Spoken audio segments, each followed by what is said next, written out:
Bonjour à tous, je vais faire une vidéo aujourd'hui pour parler d'un poste radio de la marque Grunding, confection allemande, le modèle qui a priori s'appelle le modèle Satellite 1000. Je préfère vous prévenir tout de suite que je n'y connais rien, déjà je ne connais pas grand chose à la radio, pour pas dire que je n'y connais rien, mais c'est un objet en fait qui a appartenu à feu mon grand-père, et ses enfants ont perdu la notice, ne savent plus comment on le démarre, et puis il faut avouer qu'il y a certaines indications qui se sont décollées, où il y a beaucoup de poussière. Donc je fais cette vidéo parce que j'ai passé un peu de temps à essayer de comprendre comment le faire fonctionner, au moins pour la FM. Et donc je fais cette vidéo à titre de pense-bête pour les membres de ma famille, et puis je sais que ça peut intéresser les passionnés, il n'y a pas grand-chose sur ce modèle-ci, donc je vous propose de faire un petit tour. Je crois à la louche que ça a été produit dans les années 1970. J'ai trouvé quelques sources très intéressantes.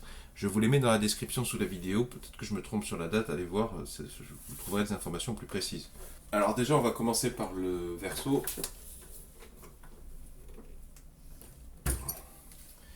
Ici, là, il y a une trappe sur laquelle on pousse. Et ensuite, on fait glisser pour libérer le cordon d'alimentation secteur. Et sachant qu'il y a d'autres ports ici, là il y a marqué phonotape, loudspeaker, je pense que ça c'est pour le brancher à un haut-parleur. Là il y a encore un port à 3 branches, ici un autre port SSB, autocar, puis là il y a une symbole d'antenne. Je vous dessinerai, en fait ça fait comme ça avec deux petites barres, je sais pas ce que ça représente. Ici un symbole de masse, je sais pas ce que ça veut dire. Alors effectivement on voit beaucoup de poussière, et puis j'ai même je suis surpris parce que il y a 3 fils comme ça. L'éclairage ne fonctionne plus d'ailleurs, il faudra je pense à vous le montrer, je sais pas si c'est corrélé, je sais pas d'où ça vient ça, ce que c'est. Ici on a un bouton qui permet de passer de alimentation secteur à alimentation batterie, parce que ici, par en dessous on peut loger 6 piles je crois, ou une batterie. Vers le bas c'est marqué batterie, et vers le haut c'est pour utiliser le courant électrique alternatif 230 volts. Ici on a l'antenne, donc qu'il faut tirer, qui peut être très longue, hein. Donc je vais pas m'amuser à la tirer en entière. Ici, on a une vis. Voilà, pour dégager cette trappe. Alors là, l'espèce d'adhésif avec la mousse est complètement cramé, il fait plein de poussière, il mériterait d'être gratté, nettoyé et remplacé. Et ici, j'ai pris une photo tout à l'heure que je vous mettrai. On peut mettre une, 2, 3, 4, 5, 6 piles, ou alors une Grunding Drifit batterie type 476. Donc j'imagine que le constructeur Grunding a commercialisé une batterie qui permet qu'on peut mettre dans ce logement. Bon, nous on n'en aura pas du tout besoin, mais je suis permis cette petite aparté. Je filme ces références, je ne sais pas si elles pourraient être utiles à d'autres.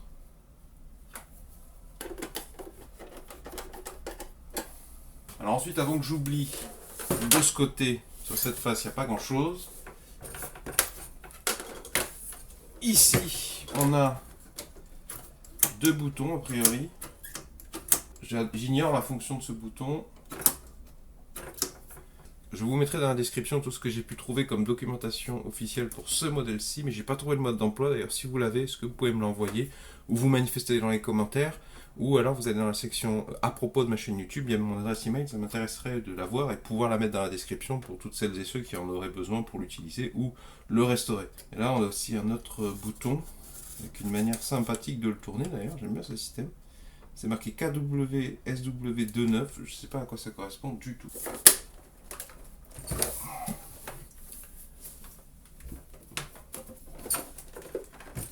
Alors, je vais alimenter en courant électrique.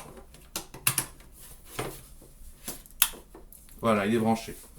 Alors, avant qu'on le démarre, là, ici, vous avez une série de boutons aussi sur le dessus. Pour écouter la radio, impératif d'appuyer sur le bouton U barre FM. Ici, on retrouve le symbole dont je vous ai parlé tout à l'heure, dont je ne connais pas la signification. Et il y a ce bouton, ici, là, SW Band Spread, sur lequel on peut appuyer et ça fait apparaître en vert Band Spread. Je ne sais pas ce que ça signifie, si vous avez des indications, ça m'intéresse.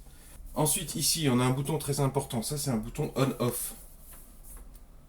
Donc en fait, quand on appuie dessus, il recule et ça l'allume. Voilà. En fait, quand on coupe, il se rentre légèrement le bouton. Là, je vais réallumer l'appareil. Ça va laisser passer le courant électrique, mais en fait, le bouton recule. Je vais peut-être bricoler de manière à pas qu'on entende trop la musique, parce que sinon, je peux avoir des problèmes de droit d'auteur sur ma chaîne YouTube. Ici, on a un bouton de mémoire, puis il y a un petit symbole d'ampoule de mémoire. Quand on appuyait dessus, ça illuminait tout ça, de manière à ce que ça puisse être bien vu dans le noir, mais là, je ne vois pas d'effet. Alors, ici, on a un bouton qui va nous permettre de faire varier, ça c'est le tuner, hein. Vous voyez, on est en UFM. Si on veut passer en AM/MV, il faut appuyer sur AM/MV ici. Et maintenant que je tourne, voilà, ça fait bouger dans la section correspondante. Si je veux me mettre sur LW, il faut que j'appuie sur le bouton LW et le tuner fait bouger, enfin, voilà, cette catégorie. Q, je ne sais pas à quoi ça correspond, mais pour utiliser la radio, de toute façon, il suffit de se mettre sur FM et c'est indispensable hein, pour écouter la musique chez soi. J'ai bien mis FM. Ensuite, j'allume ici. Pour contrôler le volume, c'est ce bouton. Là, on est au volume minimum, c'est pour ça que j'entends rien. Et si je monte jusqu'ici, vous voyez, on voit le petit triangle très étiré, symbole volume.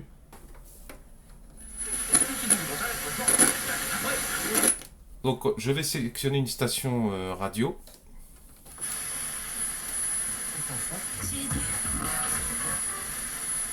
Nous parlons vrai. Merci Jacques. Merci Dany, et c'est la fin des clés de vie pour aujourd'hui. Alors, il y a un bruit de masse, une espèce de bruit strident, je ne sais pas à quoi c'est dû. Peut-être c'est dû à des composants abîmés, peut-être c'est des mauvais réglages. En tout cas, ici, on a deux boutons qui agissent comme des espèces de filtres. Les jugés passent la seconde sur le Giro. Doit-il s'arrêter? A tout de suite. RMC, 11h-13h, les grandes gueules du sport. tout savoir sur le programme.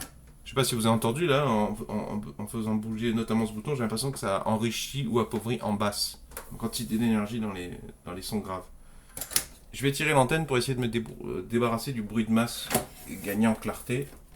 En plus, elle est directionnelle. Bon, le problème c'est que là, elle est trop vieille. Je sais pas si c'est le ressort qui est fatigué, mais elle s'effondre sur elle-même.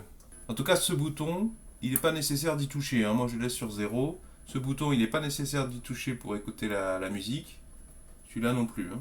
Alors, c'est peut-être ce bruit strident, ça vient peut-être de mon appareil photo ou d'autres choses. Peut-être du Wi-Fi qui est juste à côté, je sais pas.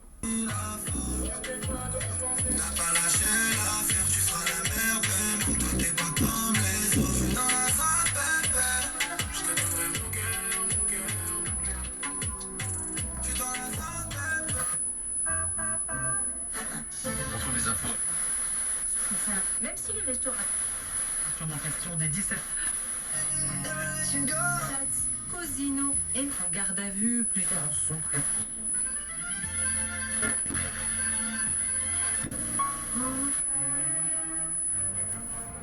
Voilà.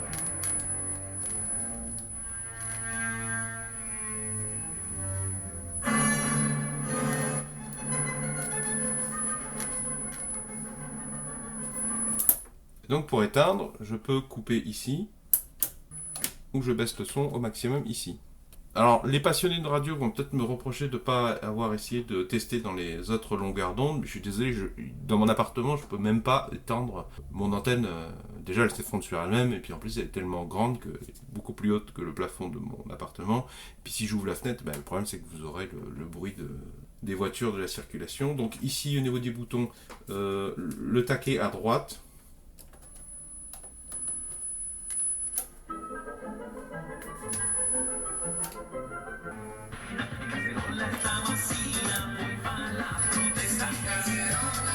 Au niveau de l'effet de ce bouton là,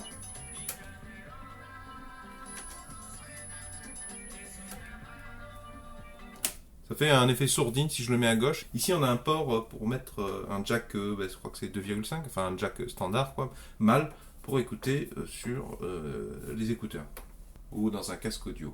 Et donc on va voir l'effet de ce bouton maintenant.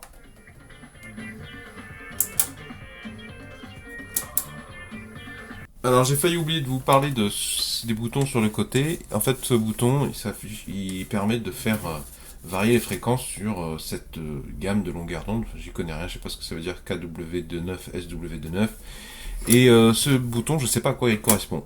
Peut-être que c'est un rapport avec l'antenne vu sa proximité, mais je ne sais pas. Si vous savez, manifestez-vous dans la description sous la vidéo, s'il vous plaît, ça m'intéresse. J'espère que cette vidéo pourra vous être utile. Si vous avez apprécié, est-ce que vous pouvez mettre un pouce vers le haut s'il vous plaît? Est-ce que vous pouvez mettre un j'aime? Si vous aimez les solutions aux problèmes de la vie de tous les jours, vous débrouillez par vous-même un maximum dans la vie, je vous invite à vous abonner à cette chaîne YouTube. Vont s'afficher à l'écran un rond et un rectangle. Le rond, vous cliquez dessus, ça vous abonne gratuitement à cette chaîne YouTube. Et le rectangle, c'est la série de précédents épisodes dans lesquels je répare des objets du quotidien. À bon entendeur, salut!